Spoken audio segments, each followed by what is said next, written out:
today we're going to be talking about our second part in our purity series, which is purity of attitude or emotion.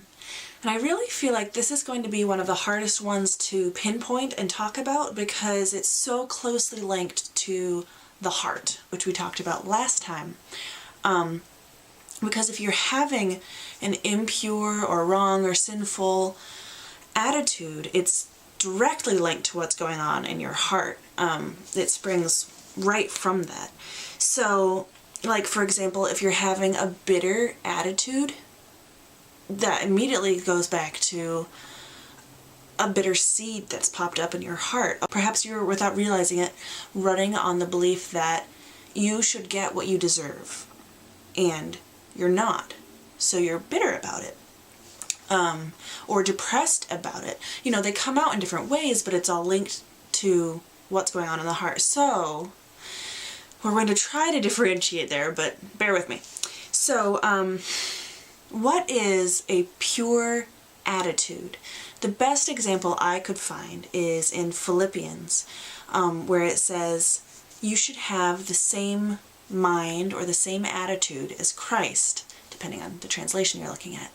And to summarize, it says, Christ was willing, even though he was God in heaven, he didn't find that something that should be clung to, but he was willing to take on humanity and come to earth in the form of a servant and to die for our sins. And the passage goes on to say, wherefore, because of that, we should have this attitude, this mind that Christ has. And then Paul says to the Philippian believers, so then obey as you always have and work out your salvation in fear and trembling. So to really summarize that whole passage, I think it's talking about Christ had this humble attitude. If anyone in history didn't have to be humble, I think God would be that person. But he's the most humble. He's the most willing to step down, to lower himself to our level. We have such a hard time lowering ourselves just the teeniest bit for someone else. And God took this gigantic step that we can't even fathom to become one of us. And to become, as God the Son, being obedient to God the Father. Instead of saying, no, I'm God, I do what I want. So how much more should we have that attitude of humility and obedience in a servant's heart? And so those would be pure attitudes.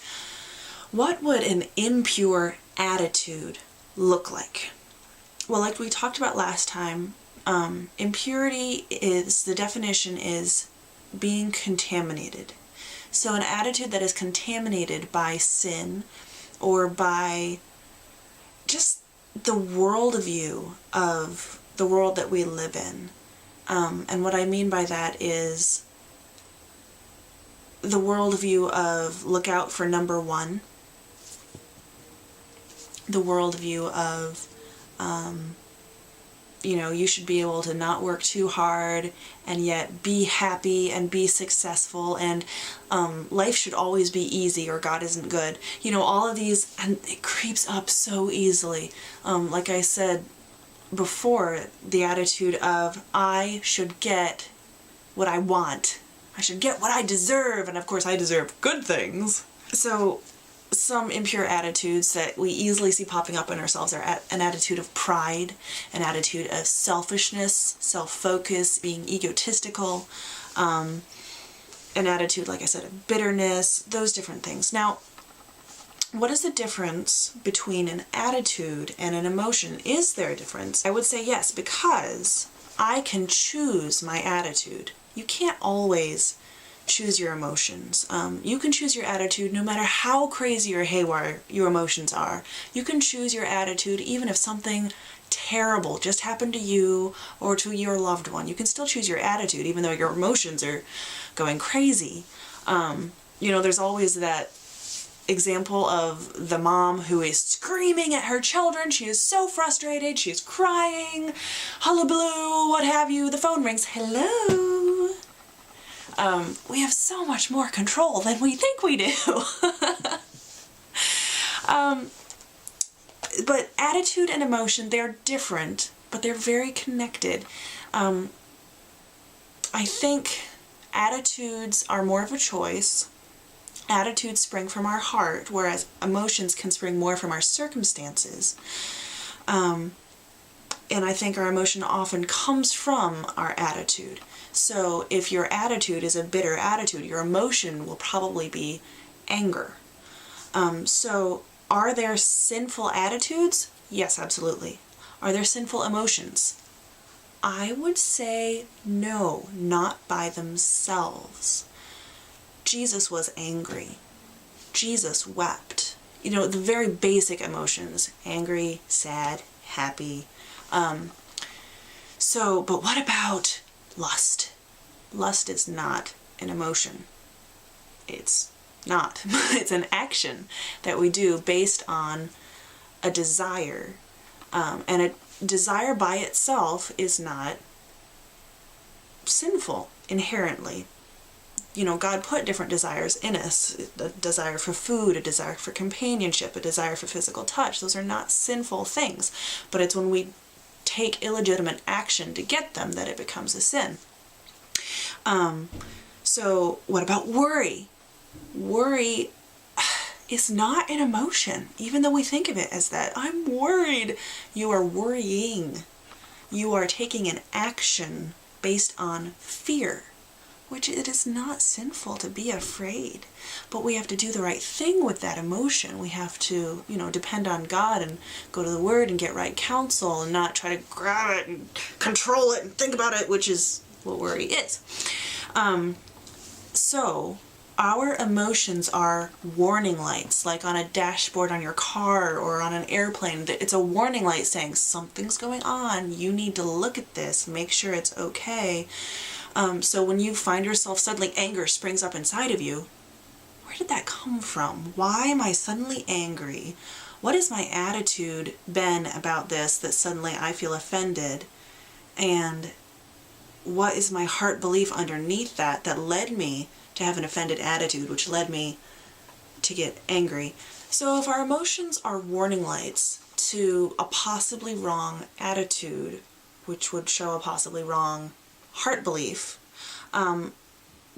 let's just think together through some of these things that could be happening in either of our lives. Do I feel bitter or discontented? Why? What's in me that's saying, I should have this, or I don't have something, but I really want it? Do I feel happy over someone else's failure?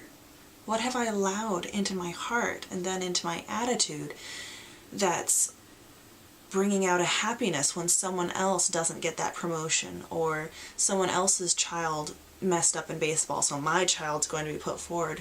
What have I allowed to spring up inside me that would allow me to be happy about that? Do I find enjoyment in a dirty joke or a meme on the internet or something? What have I allowed to filter into my thought system, my heart system, that I can look at something that is entirely inappropriate and not care and just laugh at it? Or if I feel depressed because of something, if I feel depressed because I lost my job, or because my boyfriend left me, or I just feel like I can't do anything right today, so I'm depressed. What is there inside of me? What's the core belief that I'm holding on to that's bringing out this attitude, which is leading to this emotion of extreme sadness? So there's some food for thought for your week. I hope that was helpful. Let's strive together this week to put on the mind of Christ. What a big thing to strive for. But to put on the mind of Christ, that we should not consider ourselves too big for any job, too important for any person, that we should have an attitude of humility and obedience to our great God who loves us so much and wants us to live out His love to the world. So thank you so, so much for joining me, and I will look forward to seeing you next week for purity of mind and thought.